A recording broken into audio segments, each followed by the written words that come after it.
33,645 dots of paint on this canvas. Hi, my name is Christian, and you really don't think I counted those, do you?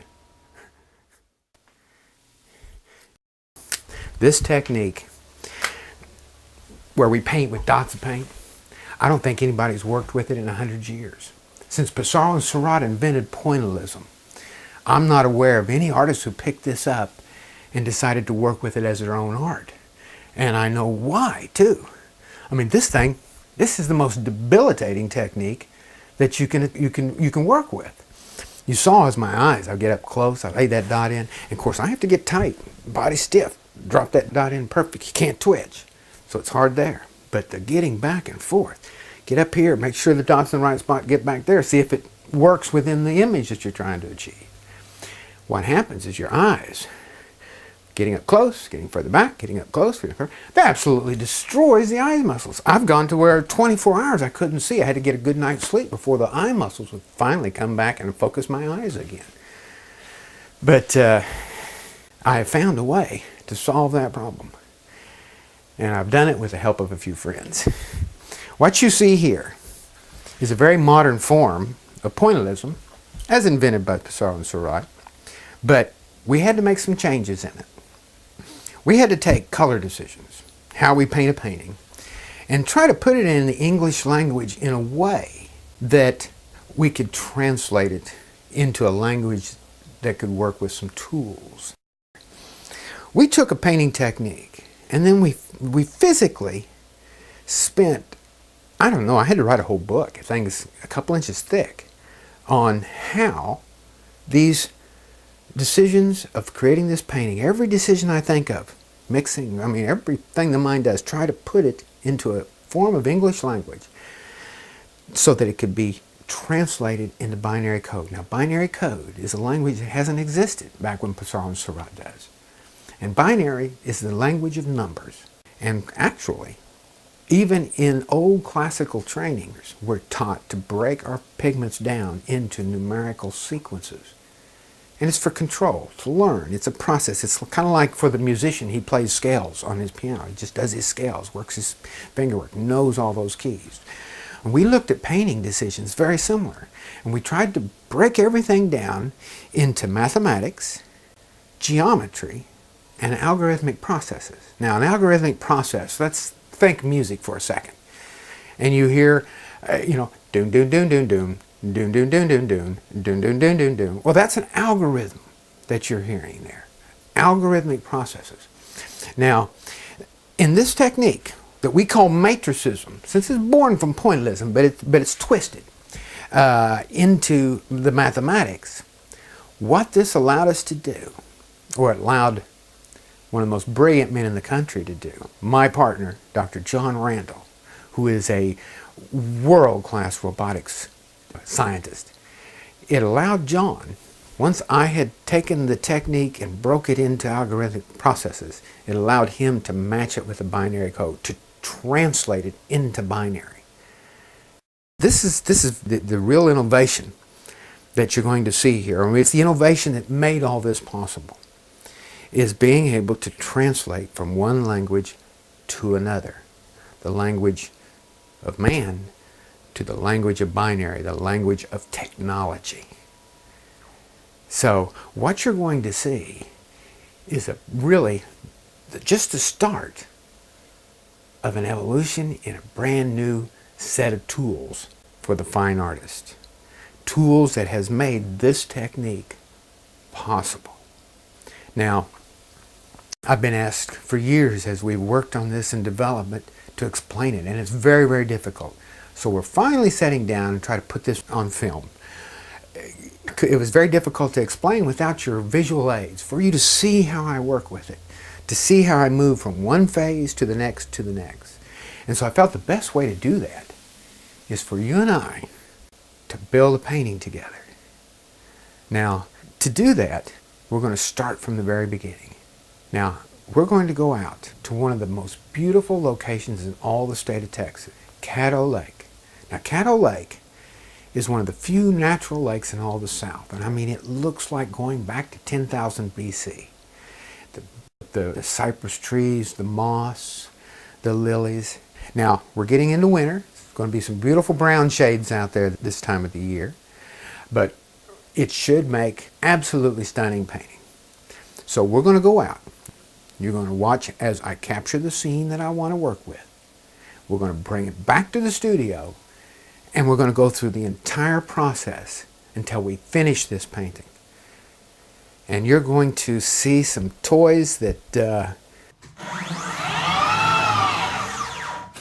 oh, they're so cool, they just give me goosebumps when I use them.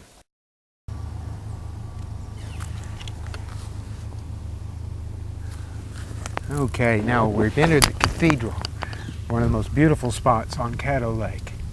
Notice all the horizontals that we have to work with, verticals. It's absolutely stunning. I think we can get a good painting from this.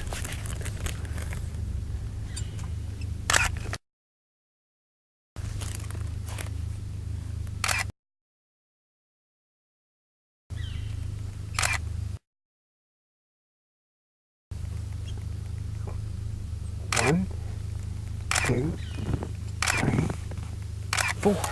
As you noticed, I panned, and then I'll put these together later into one large photograph to capture a lot of this material.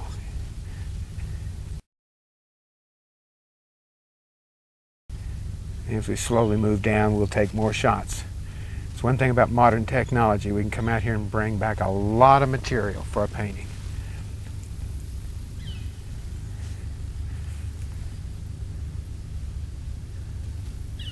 Sometimes when you think you have a perfect shot here on location, when you get back to the studio and really study the elements of design, you'll find it lacking. So when I come out, I just do a lot of photos. And of course the artist, well, we might take something from one and take something from another one. It's our license to compose with our material. Oh, look at that, beautiful.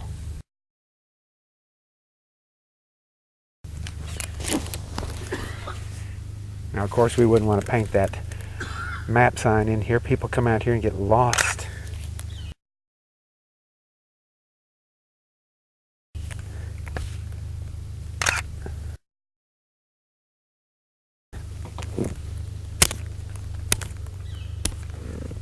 Yeah.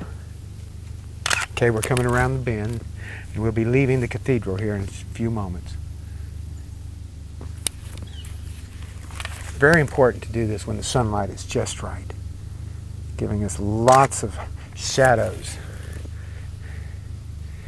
That creates interlocking shapes, and they tie a painting together.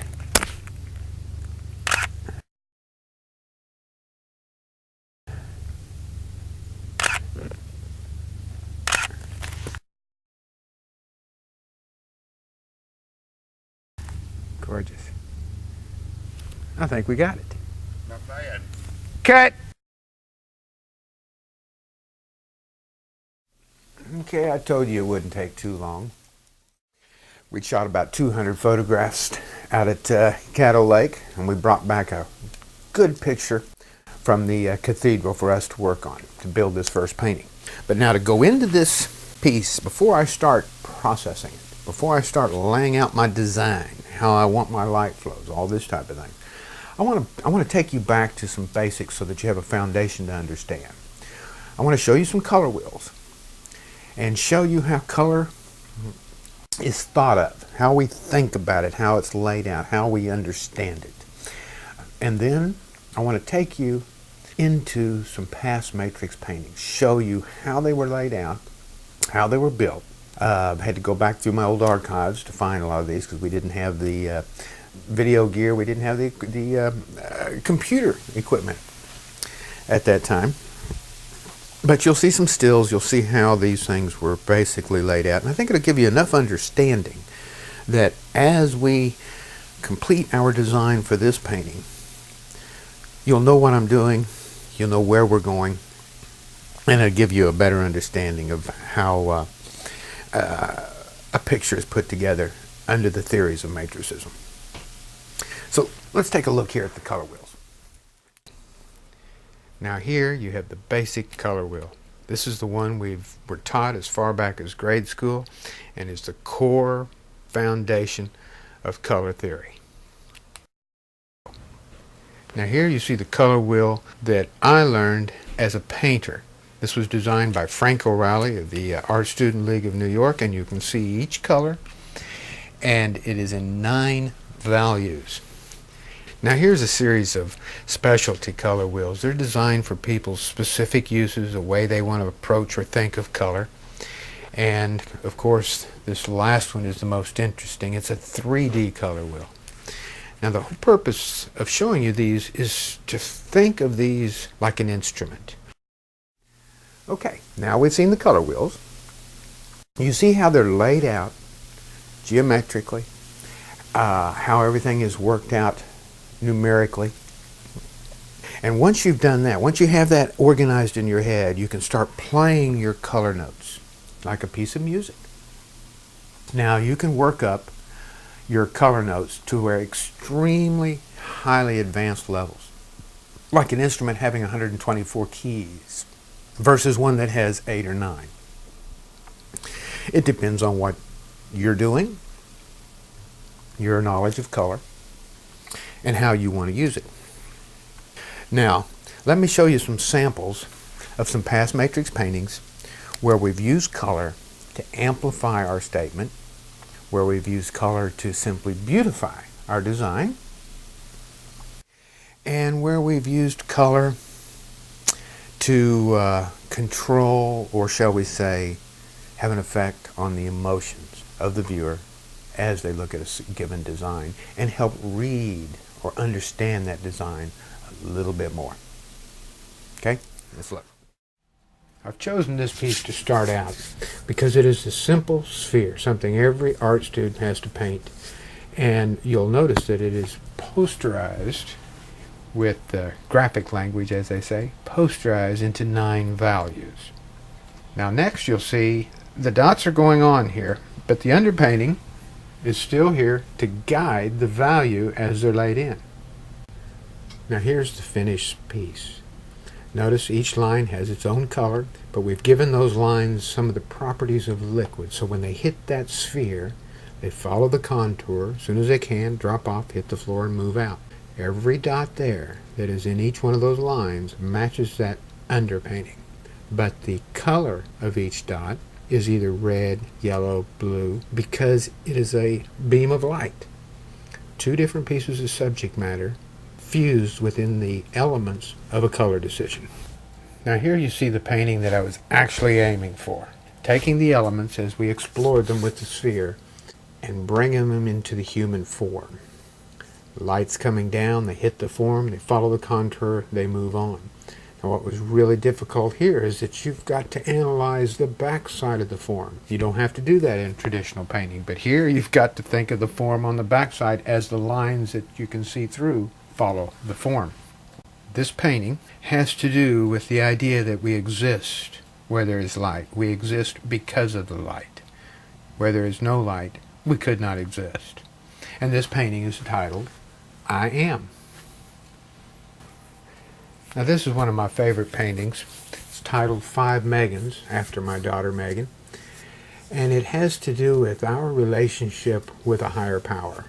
You'll notice how the little girls are celebrating, reaching up, wanting to touch this light. Now here's the first matrix layer going on. And I'm setting up several patterns, circular patterns, a spiral pattern. This spiral is executed in an aqua green tone. The value of every one of those dots as they're put into their rows and spiraling out, they're matching the value of the underpainting. Now here we have the final painting. There is 14 matrix layers in this piece. Some of them match the underpainting. You can still see the spiral pattern coming through. There are multiple circular patterns radiating out across the entire canvas from the light. And then there's some matrix layers here that do not match the underpainting. They have a different algorithm, and they're designed to enhance the idea of the energy of the light, the sparkle of the light radiating all over the canvas. Next, I want to show you a painting of a friend of mine, fellow artist Chuck Gray. Now Chuck works in large flat planes of color, and nothing can excite a large passage of tone as mixing complementary colors. What Chuck has done through the use of matricism is applied multiple tones within these large flat planes that gives them interest, gives them excitement, they vibrate, so it really helps bring this style of painting alive. Okay, now I'm going to show you the action on the screen. You're going to see the screen and exactly how I lay in a dot, how I choose the location on a canvas where a dot will be. Let's watch. All right, here we have a line. Traditionally, we think of this as a line with a certain length, whether it be in inches or quarter inches, however long. But in computers, we think of pixels. And with our technology, we work at 30 or we can work at 60 pixels per square inch. Now, what's interesting is if I want to put a single dot of a certain color in a precise location on a canvas, I draw on my virtual canvas in the computer a straight line that is equal to the radius of the dot I want to put down. If I want to put down a quarter-inch dot, which would be roughly a 7 pixel dot, then I would draw a line that is 7 pixels long.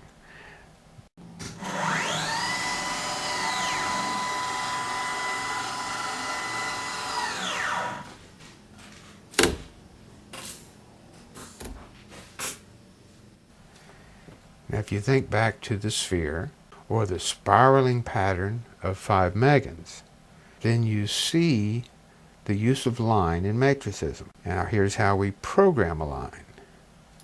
Now, if we think of 30 pixels per running inch, I've just drawn a line that is several hundred pixels long.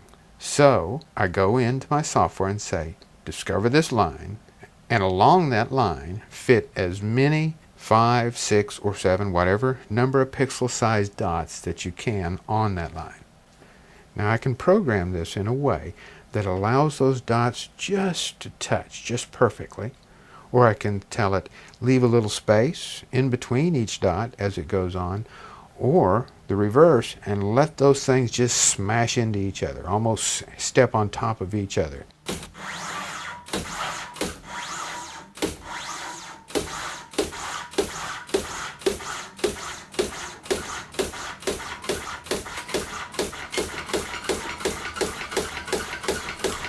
Okay, now we've seen color, how it can be organized, how it's been organized by different artists for different purposes. And of course, once you see all those color wheels, you can start thinking of that wheel itself as an instrument to be played. How you choose your harmonies as you put colors together. So, let's go back to our painting and finish processing the image for execution.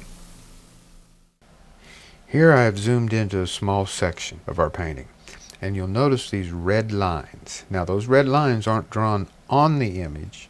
Imagine a plastic layer that is setting on top of your image, and you're drawing on that. That way you can remove whatever you draw, and it's not on your actual underpiece. So these red lines I have drawn on top of my image. Those are the lines that the software reads that says dots will go along this line. I can program those dots so that they line up perfectly straight on that red line, or I can program some imperfections, let them not line up perfectly. Much more humanistic this way. Okay, now I've drawn line files. You see how lines work. Now we take those and we save them. And this is how we kind of put the package together, shall we say. Create an empty folder. I've done a line file, separated it from my design, and I planted it in this folder. Now next I'm going to do some blocking layers. These are the areas where I want different tonalities. More lavenders, cools in the shadows. More hots, yellows in the bright sunlight areas. So let's continue. All right, here you see the folder that I've created and where I store all my images. the images that actually create the programming. In the upper left, we have our original image, posterized 10 values. In the center top, it represents my black canvas. Upper right, there you see our line file. That's the file that has all the lines that are representing the rays of the sun as they swoop into our landscape. Now let's move to the second row. The first blocking layer on the left, what you can see is that the black blocks out the sky, or the bright areas coming through the trees. We've done that because we want more blues in that cool color matrix in that area of the painting. Go to the very center. This blocking layer represents the darkest shadows in the base of the tree trunks. The next blocking layer that's on the right center, that represents more of the shadowed side of the whole tree trunks, some of the shrubbery and the other stuff in our scene. Then move to the lower left, and you see everything is blocked out except where the sky holes were. That's because in all that area there's some foliage, and so we're going to have a more dominant green tone utilized there, getting more yellow as it gets up to the brighter ends. Now, once I have all my files ready to go, ready to be processed, I put my little program into this folder that we created, run it, and it will start analyzing all these images and developing all the XY coordinates I need to execute this painting. Now, as we know, a computer can crunch numbers beyond any human being capability. So this thing flies through all this data. Then it will create for me a simulation of what this painting should somewhat look like. Now, it's done in a computer language, it's done in computer color code, so it's really nothing like the finished product. But at least you can tell all the different colors you've selected and if they're in the right place. There we go. Okay. We have our computer simulation. And it tells me my dots are packed properly. Everything here that I need to know, I'm pleased with. So we've done all our computer work. The next is to prepare the canvas. Now, as I've said, I use a black canvas. I like how it disappears underneath, and because you always have a little diamond spacing between your dots quite often, and if it's white it explodes, but black it disappears and it leaves a lot of focus on the dot. Really holds your eye, giving you the sense of the power of that dot and what you're trying to say with it. So let us now adjourn for the day. I'm going to start tomorrow. I'll put on my grubbies. We will probably have to mix up a couple tubes of paint because I'm not sure if I've got all my tubes ready, but we'll see about that. And we're going to spend this week building our Caddo Lake scene. All right, as you can see, got my grubbies on. Now, before we get started, the first thing we've got to do is gesso our canvas, because I like that black canvas. So we'll get that gessoed and then we'll get started.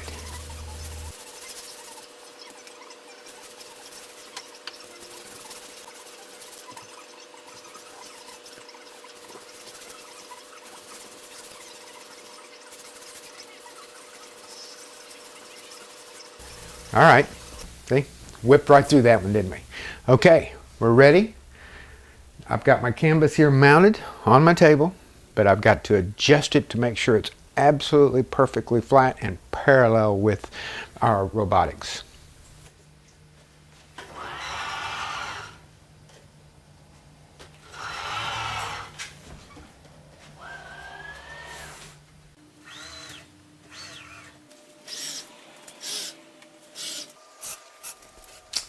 Now that we're ready, the table's ready, the canvas is ready, I do need to mix up some purples. So I think that's going to be today's #1 priority, is to get the purple set so I have all our colors that we're going to need. This is the messy part. We got 10 values in this painting for every color, so I'm slowly working up from my darkest lavender. Here you see me about in the middle, a value of 4. Well, we spent the whole day mixing up just lavenders. You saw what I was doing, just one value of my lavenders. Here I have my full set, and possibly you can see some of the other colors we have ready to go. Let me give you a quick tour of the table. Now here you see my full table, my lavenders that I just spent the day creating. It's going from my darks to my lights. And of course you see some reds, I got yellows up at the ends, I got some blues over here, my blue-greens. One of the important pieces is called the EFD system. It's a system that controls the precise amount of air that comes into a painting. I'm actually setting air here at 0.02. That's how accurate that this thing will set up a blast. It's shooting at 60 pounds. This over here, this EFD, controls the shaping of the dot. To start, I've zoomed in here. I'm going to give you a close perspective on the setup table. What I have to do is get my pressure just right. I got to get my blasting tube right here so that it hits that dot just right. So we're ready to test 4 dots and see what it does. We drop down, make sure our height is just right. It looks good. Come up, test 3 dots. Ooh, not bad. Let's test 3 more.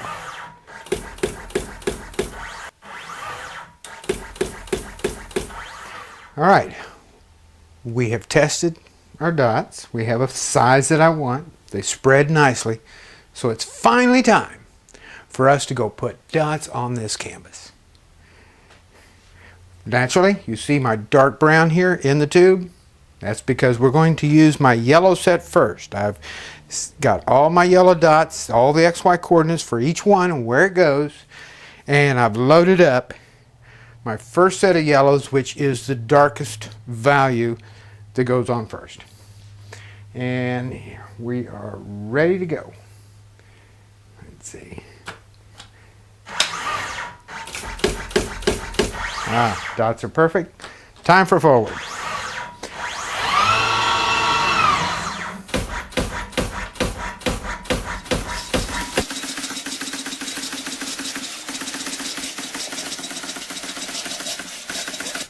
Uh-oh, got a boo-boo. Gotta clean it off there.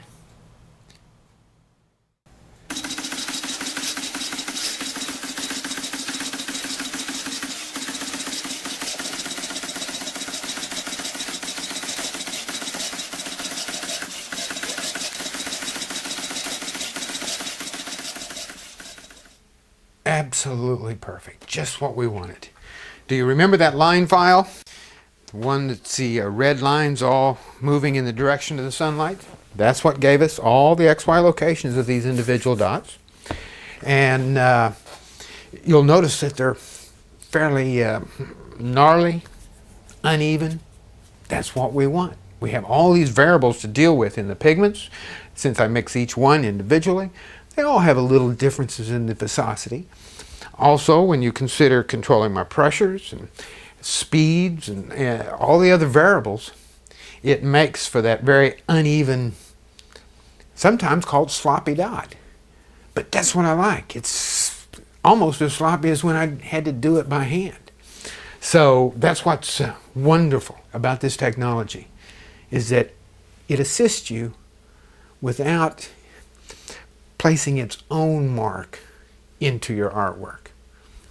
So we're ready to move on. We want to put in our lightest blues. I want to get those up in the sky. Then we're going to jump to the darks and start getting our lavenders. And that's when you'll see this image really start to come out.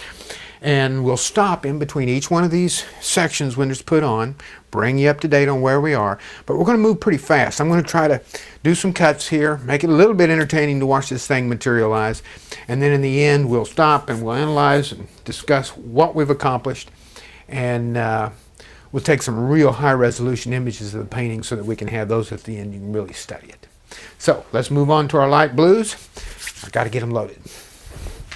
Now you'll notice I put in the light blues right after the yellow lines. I wanted to put in my brightest tones first. Then we'll jump down to the darkest.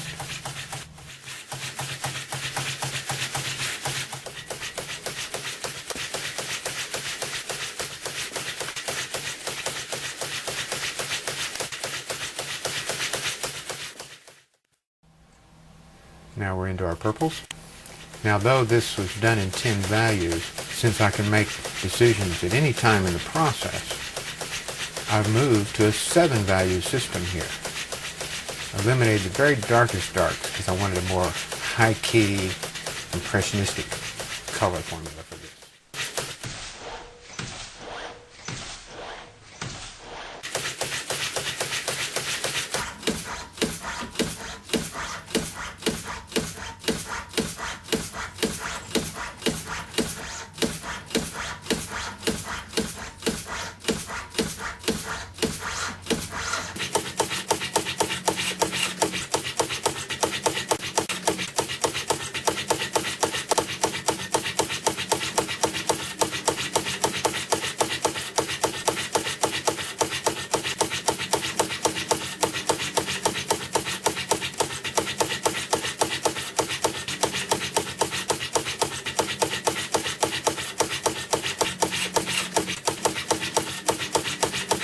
Dead.